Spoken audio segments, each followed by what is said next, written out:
In one case, relatives say the department closed out a case on the boy's mom just 2 days before he died from child abuse. In the other case, a father's report to Weld County's Department of Human Services alleging abuse went nowhere. And a month later, his son was dead. The bedroom of Michael Lehrer Jr. speaks to all little boys. Baseballs, a toy motorbike, a favorite guitar. My mom and dad got him his little guitar, and he used to walk around and play with this guitar. Michael Lehrer Sr. is a dad who finds comfort and sadness when he visits his son's room. Still remember what he looked like playing with all this stuff and sleeping in that bed. It's been very hard to let it go. His son was about to celebrate his 3rd birthday when police were called to his mother's trailer home in Greeley, May 11th. Little Michael died after being airlifted to Children's Hospital. The mother's boyfriend, John Melvin White, sits in jail, charged with the child's murder.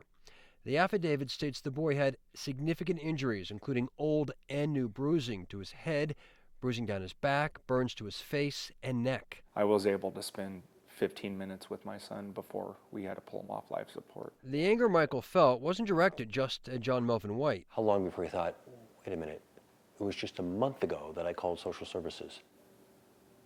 That was the first thing that came to my mind. First thing. 1 month before his son's death, Michael Lehrer had made a child protection referral to social services in Weld County based on this photo taken by the boy's grandmother. Michael, who lives in Grand Junction, hadn't seen his son for more than a month at this point.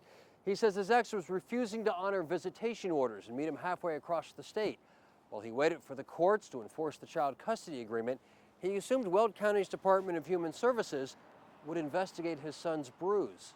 If they would have came in and made a quick contact with them, took some information of who was living in the house, ran some criminal history, they would have seen the neglect and the child abuse. But Weld County declined to investigate. According to a document obtained by the Fox 31 problem solvers, the referral not assigned due to lack of information on how the bruise occurred. Could have prevented my son's death. He could be here sitting with me today. Michael's frustration is shared by the relatives of this 4-month-old boy, Donovan Nathan Chavez. He died August 2nd. They failed the baby. That's how I feel. Maybe if they would have really done something, this baby would still be alive. Antoinette Durant is one of several relatives who met us at court, where custody of Chavez's 4 older siblings was taken away from the boy's mother, Angelica Archuleta. They should have taken the kids right away. I mean, we've told them about her use, about her, drinking. We've told them. I've called, like I said, 3 or 4 times. Just hours after her son's death, she posted on Facebook, "Mommy will always love you no matter what. I'm crying bad, baby." I was more upset that the mom, Angelica, texted me just to tell me that he stopped breathing, instead of picking up the phone and calling 911. Elizabeth Velasquez says Angelica's behavior and judgment is exactly why she had called social services numerous times in the past. These women say their complaints led to a Child Protection Service investigation. But after 60 days of monitoring Angelica, they were stunned when they say the agency closed its case against the mother of 5. 2 days later, police say baby Donovan died from visible injuries. Angelica, did social services make a mistake in giving you your baby back on Friday?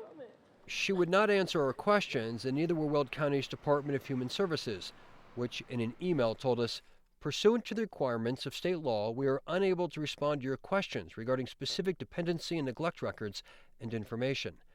But the questions for social workers from family members persist. They failed this little boy and failed us. We felt like we were being heard. And it hurts that it had to come to, a baby losing his life in order for them to see that she's not the right person for them. I mean, I started back in May pushing for my nephew because I knew he wasn't in a safe environment. And the first thing I thought of was, they let another one die. They let another one die.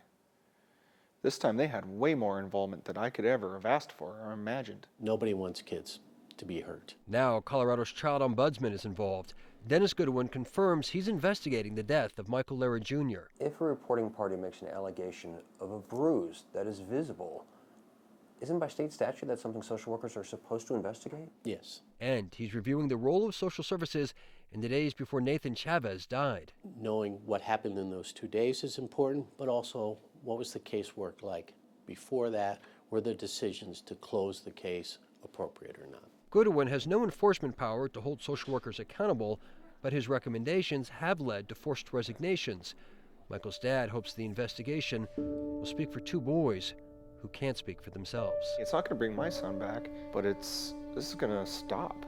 This has to stop. John Melvin White is awaiting trial for the child abuse murder of Michael Lehrer Jr.